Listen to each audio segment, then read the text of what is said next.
Hi 8th graders. This is a video tutorial to help you understand the best way to save some of the work that you're going to do in technology through the classes that you're in this year.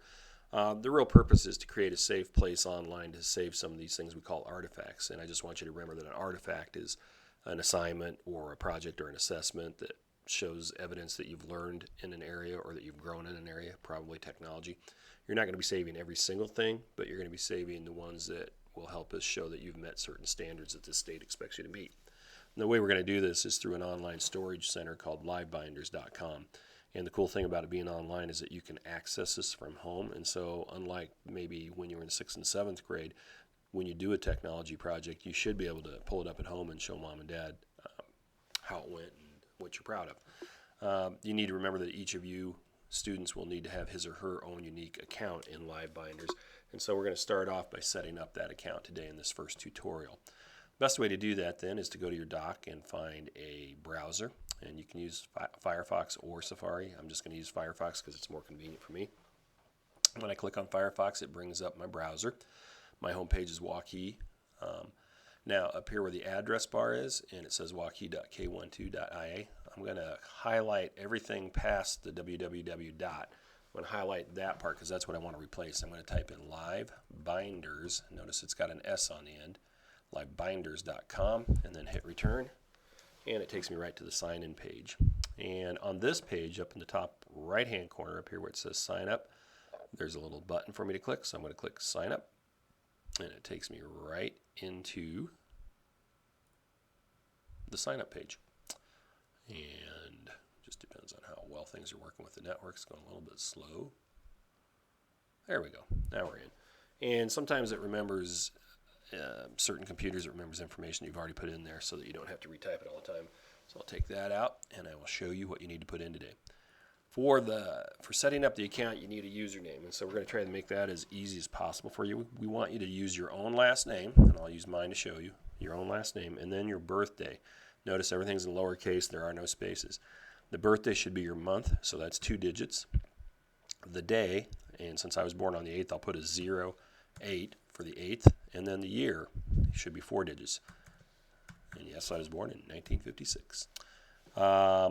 Email address. Not every student out there has an email address, so what we've done is set up some Gmail accounts that you can use to make this work. It's a little bit long, but the email address that you're typing in today, this is the only place you'll type it in. You won't have to use it when you log in. That'll be something else, but this will help you get your account set up. So the way we're going to do this is type in the year you graduated. Start with that, 2017. And then you're going to type in your school, which is WMS. Now we get a little bit unique. I'm going to put a plus sign in here. And to do that, I hold the shift key and I push the plus sign, which is up here next to the delete key. And then I'm going to put in my first name. You'll be putting in your first name. I'm just going to show you how to do it. Lowercase, no space. My last name, lowercase.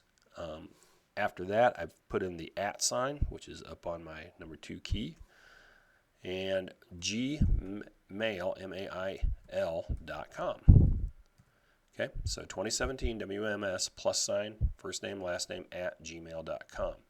Now, you do have to retype it just so that it can make sure that you're doing it right. So I'll do 2017 WMS plus sign, plus sign, first name, last name, @ sign, gmail.com. Now I need a password. Oh, and if I hit the return and it still says emails do not match, I got to go back and check this out and see what it is. But a lot of times it means that for some reason I mistyped something. So I got 2017 WMS plus first name. I didn't put an E on my last name down here. There we go. Now it says emails match. That's a good lesson learned. So make sure that says emails match. Go down to your password. Password's pretty easy too.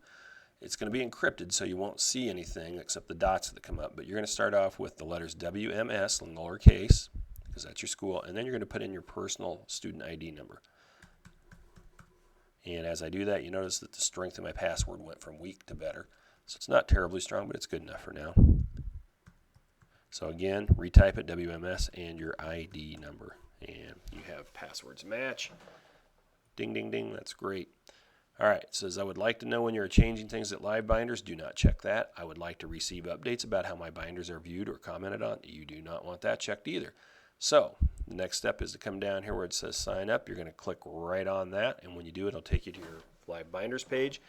And that ends this tutorial. The next one that you watch will tell you more about how to copy the template for the folder that we're going to use into yours so that you don't have to create a brand new one.